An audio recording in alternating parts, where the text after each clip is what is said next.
J'ai failli faire faillite en ignorant un simple nombre qui était devant moi tout le temps. Il y a 3 ans, j'ai investi 50 000 reais dans une affaire qui semblait parfaite. Un ami de confiance, un marché en croissance, des projections optimistes. Ce que je ne savais pas, c'est qu'il y avait un nombre critique, une métrique spécifique qui, si je l'avais vérifié auparavant, m'aurait montré que cette opportunité était un piège financier. 11 mois plus tard, j'avais perdu 47 000 reais et j'avais appris la leçon la plus chère de ma vie. Il existe 3 nombres qui fonctionnent comme un système d'alerte précoce pour toute décision financière, que ce soit un investissement de 50 reais ou de 500 000. Et le plus fascinant est que ces nombres ne sont pas complexes, ils sont si simples que la plupart des gens les ignorent, préférant se fier à l'instinct ou au avis d'experts. Ce que j'ai découvert, après avoir analysé plus de 700 décisions financières réussies et interviewé des dizaines d'investisseurs de haut niveau, c'est que les professionnels réussis ne sont pas plus intelligents que vous. Ils connaissent simplement ces 3 nombres et les vérifient religieusement avant tout mouvement significatif de capital.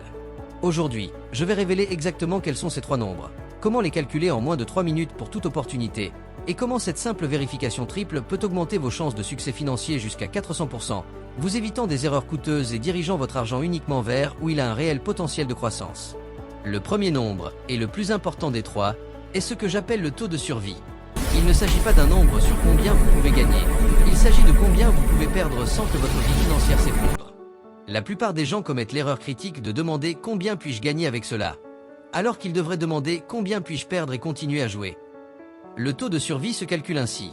Prenez le montant total que vous envisagez d'investir ou de dépenser et divisez-le par votre patrimoine net total. Si le résultat est supérieur à 5%, vous êtes sur le point de commettre une erreur potentiellement catastrophique.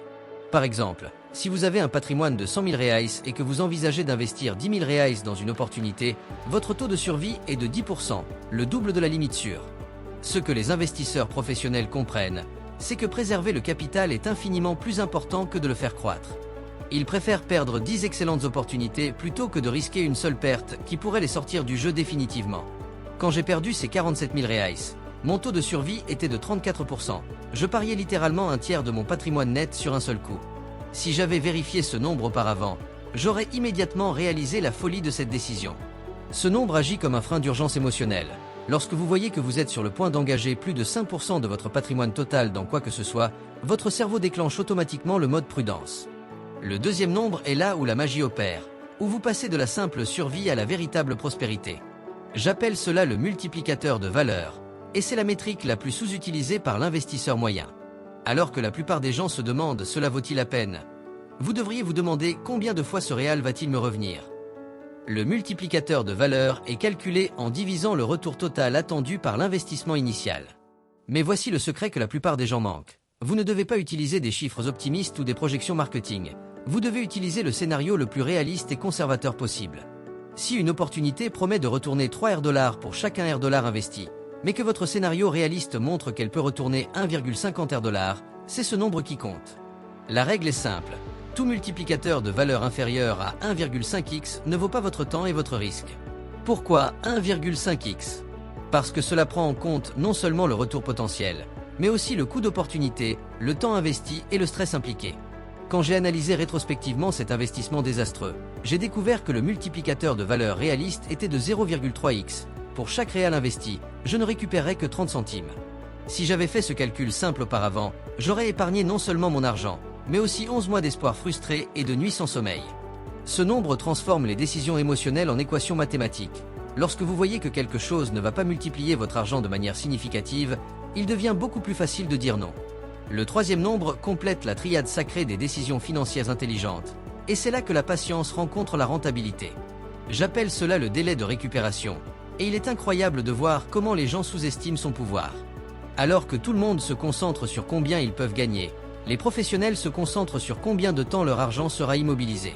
Le délai de récupération est le temps nécessaire pour récupérer votre investissement initial grâce au rendement. La règle d'or est simple. Si le délai dépasse 24 mois, vous feriez mieux d'avoir une raison très convaincante de poursuivre. Pourquoi 24 mois ? Parce que le monde change très vite, de meilleures opportunités apparaissent, et l'argent immobilisé est de l'argent mort. Lorsque vous calculez qu'il vous faudra 3 ans pour récupérer votre investissement initial, vous dites essentiellement « je suis prêt à me passer de cet argent et de ses possibilités pendant 1095 jours ». La beauté de ce nombre est qu'il vous oblige à penser en termes de liquidité et de flexibilité. Dans cet investissement raté, mon délai de récupération était infini, je ne récupérerai jamais l'investissement initial. Mais même si c'était seulement 36 mois, ce serait encore trop long pour avoir du capital immobilisé. La combinaison de ces trois nombres crée un système de triage presque infaillible. Le taux de survie protège votre patrimoine, le multiplicateur de valeur garantit une croissance significative, et le délai de récupération maintient votre argent travaillant activement pour vous. Si vous avez appliqué ce que vous avez appris ici aujourd'hui, vous avez découvert que prendre des décisions financières intelligentes ne dépend pas d'un QI élevé ou d'un accès à des informations privilégiées. Il s'agit de vérifier systématiquement trois nombres simples avant tout mouvement significatif de capital.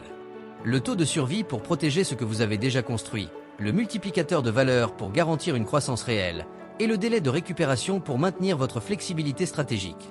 Ensemble, ces trois nombres forment un système de prise de décision à la fois conservateur et agressif. Conservateur car il vous protège des pertes catastrophiques, agressif car il dirige votre capital uniquement vers des opportunités ayant un potentiel genuin de multiplication. Au cours des 18 mois depuis que j'ai commencé à utiliser ce système de triage triple, mon taux de réussite dans les décisions financières est passé de 37% à 89%, non pas parce que je suis devenu plus intelligent, mais parce que j'ai arrêté de faire confiance aux émotions et que j'ai commencé à faire confiance aux mathématiques de base. Maintenant, je veux passer ce pouvoir à vous. Dans les commentaires, dites-moi, lequel de ces trois nombres pensez-vous qui aurait pu vous épargner une erreur financière dans le passé? Le taux de survie qui aurait évité un pari trop risqué? Le multiplicateur de valeur qui aurait montré un retour insuffisant? Ou le délai de récupération qui aurait révélé un temps d'immobilisation trop long? Partagez votre expérience. Votre histoire peut aider d'autres à éviter les mêmes erreurs. Et si ce contenu a résonné en vous comme il a résonné en moi, laissez un like et abonnez-vous à la chaîne. Cela aide énormément à porter ce message à plus de personnes qui prennent encore des décisions financières dans l'obscurité.